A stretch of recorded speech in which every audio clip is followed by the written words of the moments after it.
ito, bago ko lang nalaman to. Meron, pwede na palang mag-walk-in. Under existing regulation, the following enforcement will be allowed as walk-in applicants: senior citizen, PWD, pregnant women, minor. Walk-in applicants must show the corresponding documentary proof, qualification, income, expert processing. Okay. So, mabuti. Pwede na pala.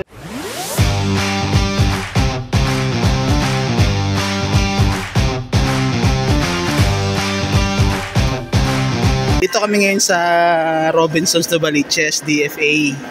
Kasi magre-renew ngayon si Liam ng kanyang passport. Ayun. Kasi sa mga bata kasi 5 years lang yung passport nila validity. So ngayon, pang 5 years niya na, renewal na. Ayun, no? Ano ngayon na March 26, Martes Santo, Holy Tuesday. Pero ang daming tao. Yan, no? Ang daming tao. Yung last time na nandito kami nung last month lang, konti eh. Siguro ngayon kasi hinahabol nila yung oras. So itong DFA na to, meron tong new application tsaka renewal. Sa mga hindi aware pa dito, pwede ka ditong mag-apply as new applicant tsaka mag-renew ng passport. Dito yon sa 3rd level ng Robinsons Novaliches. Ito.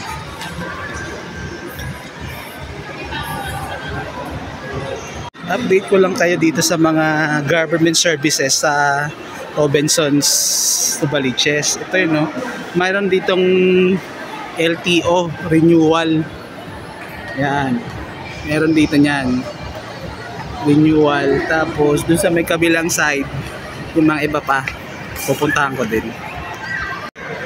Dito punta tayo dito sa kanilang Lingkod Center. Ito yung government services center nila eh. Tingnan natin kung ano yung mga bago dito nilang mga offices. Ito. So ito, dito may SSS, yan. May National ID, may PhilPost, NBI, tsaka DFA yung kanina. Tapos LTO, Pag-ibig, PRC, tsaka yung Quezon City Business Business One Clearance, something like that. Dito naman yung PRC nila. Dito dati nag-renew si Mami Yen nung parang mga 3 months ago. Dito siya nag-renew nun. Itong PRC nila, wala ito dun sa 3rd floor, nasa 2nd floor to eh. Yan, mabilis lang siya dito nung nag-renew eh. Ayan, no. Diba? So ngayon wala masyadong tao kasi Holy Tuesday naman.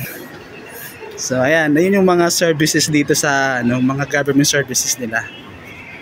Meron din pala ditong Philippine ID yung PhilSys ID na capturing tsaka yun. Yan, dyan yun magpapakapture eh. So meron din pala dito. Ayan.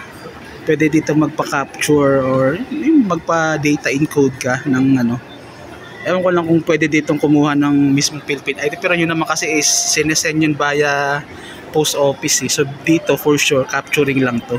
Harap lang to ng PRC. 2nd level to. Sa 2nd level to ng Robinsons Novaliches.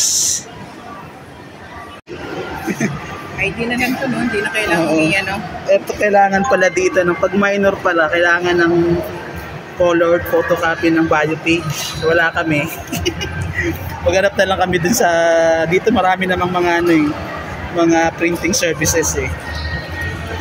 Ayan, pagka magre-renew kayo sa PRC renewal, mabuti na may dala or walang dala, di papaano mo na lang, papa-print na lang yung mga kulang. Yan, for minors kailangan pala ng bio page. Maghahanap muna ako dito ngayon ng printing services. Kailangan pala to eh.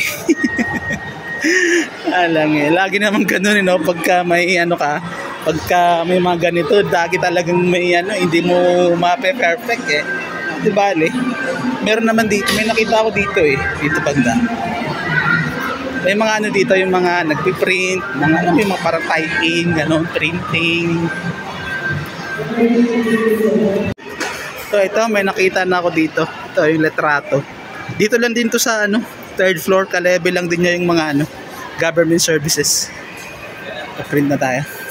May important na ano dito. Pwede pala black and white. Hindi pala kailangan colored. Lahat ng pina-photocopy ko colored eh.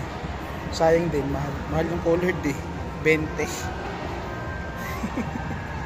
Yan, mga bagong kaalaman. Pwede pala black and white lang. Ito, bago ko lang nalaman to. Meron, pwede na palang ano, mag-walk-in. Under existing regulation, the following deposits will be allowed as walk-in applicants: senior citizen, PWD, pregnant women, minor. Walk-in applicants must show the corresponding documentary proof, qualification, income, expert pricing. Okay. So, mabuti. Pwede na pala dito, ano, walk-in. Pero may 6 lang na ano, allowed na mga groups. So, ito naman dito sa mga list of acceptable IDs. Ayan, basic naman yun eh.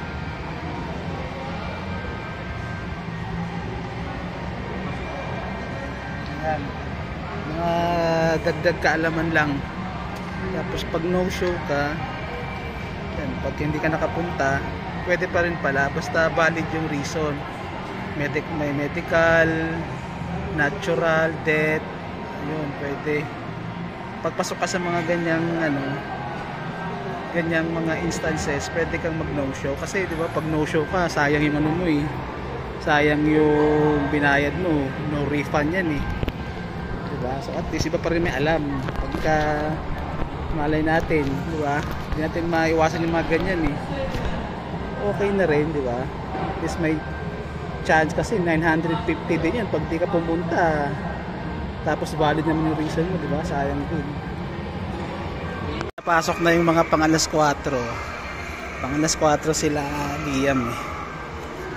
So mga 30 minutes lang siguro to, tapos naman na to eh. Ayan, pumasok na sila. Ay, upo pa rin pala.